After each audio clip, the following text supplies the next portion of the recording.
How can you keep your character warm in the winter and cool in the summer? Does your character own sheep, goats, or alpacas? How do these animals help your character if they need seasonal work? What about a princess? Find out in this episode. Welcome to Writing Rule with Allie, the Fiction Writers Weekly inspiration station for rural life and lifestyles, from historical to post-apocalyptic, helping you bring your rule stories to life. I'm Allie, and this is episode number 82, Wool 101. Stick around to the end to find out all the ways things could possibly go wrong. Now, let's get into this. Wool is believed to have been used since caveman times, which kind of makes sense because who today looks at fur and thinks, hey, I wonder if I would look good with fur? Yes, wool is, at the very definition, fibers from an animal. Sometimes instead of using wool, a person will call it cashmere. The different types of wool refer to the animal from which the fur comes. Most people think of wool as sheep's wool or fur, and that is true. Alpacas also produce wool, called alpaca wool or alpaca cashmere. There is also a cashmere goat. This is both the name of the goat and the type of cashmere. Next is a mohair. Mohair?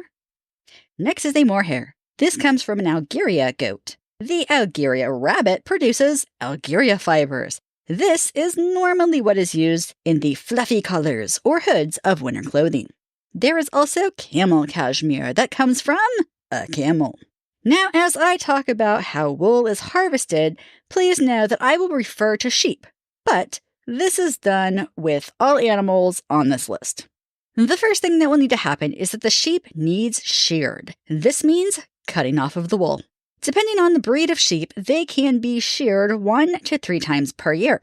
Today, professionals are brought in to shear them and typically take 2 to 3 minutes per sheep, with an electric sheep shearer, but can be longer for larger sheep or if they are newer to shearing.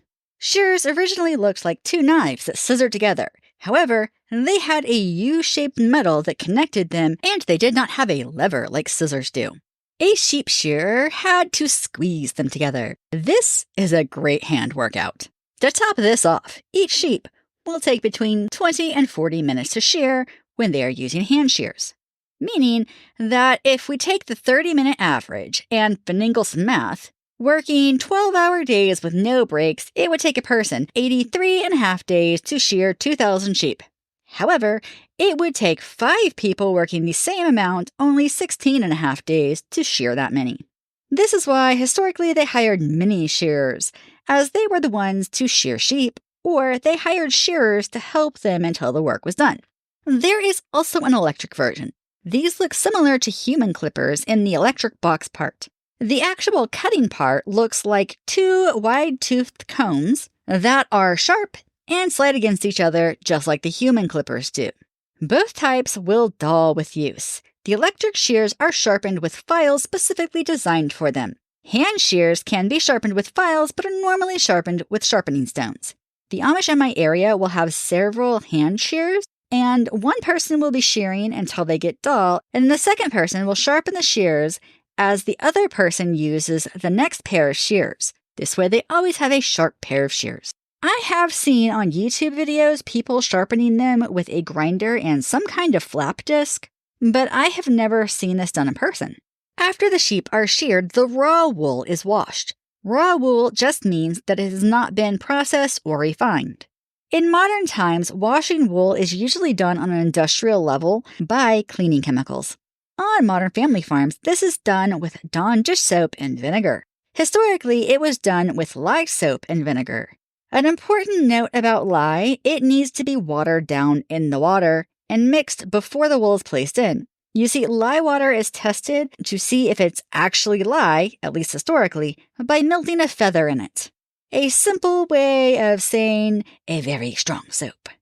You don't want to melt the wool. Therefore, the lye soap will need to be mixed into the water by hand to make sure it is safe. This can and should be done before boiling, as your character does not want to scald their hands. Once the soapy water is boiling, it is taken off the heat and the wool is placed into it and submerged in the water. Your character will be careful not to move the wool around, as it will felt the wool. Felting means that the fibers become tangled and it's hard to pull apart. This is left to sit for at least a half hour. Then it is taken out and rinsed until the water runs clean. The first time, the water will look like mud. Okay, the first few times it might look like mud, but eventually it will get better. After the water is clear, the wool is placed out to dry. This could take a little time or a long time, but it is important to make sure that it is fully dry. Historically, they were dried many ways. These include, but are not limited to, hanging over trees, bushes, or some kind of wooden rack to dry, placed on a netted area to allow airflow under the wool, left in the hot sun in the desert to dry, and many more. Today, many people use the rinse cycle of their washing machine to spin out as much water as they can before they place the wool out to dry. Next, the wool is processed to make the fibers all face the same direction by something called carding. Historically, this was done by carders. They look like giant dog slicker brushes. They're made of wood with roughly 72 metal teeth on each board that point toward the handle. The boards are 8 inches wide, 4 inches high, and has a handle of about 4 inches. The board itself has a slightly outward curve. There will be 2 used at a time as they are both needed to make this work. Dry wool is taken and placed over the bottom inch by pulling it across the metal teeth and out of the card with the fingers, leaving whatever is caught in the teeth as they go. And this is repeated across the bottom until it almost looks like a really bad fake Santa beard. At that time, the carders will be placed in opposite directions, and the wool will be pulled through in a way that makes the handles pull away from each other. Something that I learned from a friend who does this professionally is that cards are not pushed together. The metal teeth should actually be gently pulled through each other. Although I have heard this done, and it sounds like you're ripping 95 fabric things apart the hard way all at the same time. And this is done until the fibers are facing the same way. Then, one card is flipped around and the fibers are rolled off by pressing it gently but firmly so that the cards face the same way and it is backwards of what your character just did. This will allow the fibers to roll off onto the second card. Now that all of the fibers are on the same card and facing the same direction, the wool is finger rolled in the same direction as the metal teeth. This leaves it in a roll of about an inch thick. It looks like a long, furry burrito. These can be called sausages, but other places have other names for them. There are mechanical carders. These were first invented in 1738 and later patented in 1748 in England. These can be hand-turned with a lever, belt pedal powered, or, in modern times, electric engine powered. These normally do a lot more wool at a time. However, all of them, even the modern ones, will jam up if too much wool is added, or even if too much is at a single spot within the carding machine. After the raw wool has been turned into sausages, it's time for them to be spun. There are several ways to do this, but I'm going to cover the 2 most widely known ones. If you are writing historically, you can check into the culture to see if they had any variations of these. The first is the drop spindle. It basically looks like a child's toy top, but with a longer shaft under it and a hook on top of it. There will be a string attached to the shaft of the drop spindle. This is called the lead. Your character will twist a few fibers into the string and then will loop it through the hook and give it a good spin. They will slowly pull out more fibers as they go to become twisted into the yarn or string that they are making. When the spindle reaches the ground, or when it stops spinning, it is then unhooked from the hook and wrapped around the shaft. The end of the string by the wool is hooked again, and they repeat this process until they run out of wool or they run out of room on the spindle. This can make yarn, or it can be spun extra fine to make thread. Next is a spinning wheel. Yes, the one made famous by a certain princess that shall remain unnamed. This is a pedal-powered machine. A lead thread goes through the spinning wheel and around to where the wool will go in. This one is basically doing the same thing, but it will spin it into a bobbin for you. A bobbin is something that holds the thread or yarn.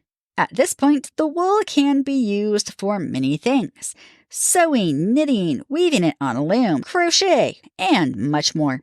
I will cover everything that they are used for in next week's episode. Last, let's cover wool moths. Wool moths like to lay their eggs in clothes like wool, and when the larvae hatch, they will eat the wool, making holes in the clothing. Wool moths do not actually eat At that stage in their life, it is best to prevent these clothing holes. Most easily done by storing in a pest-free area. This can be done with plastic in modern times, but historically this was done with pine chests or a pine wardrobe. Wool moths do not like pine. Mothballs can also be used to get rid of them.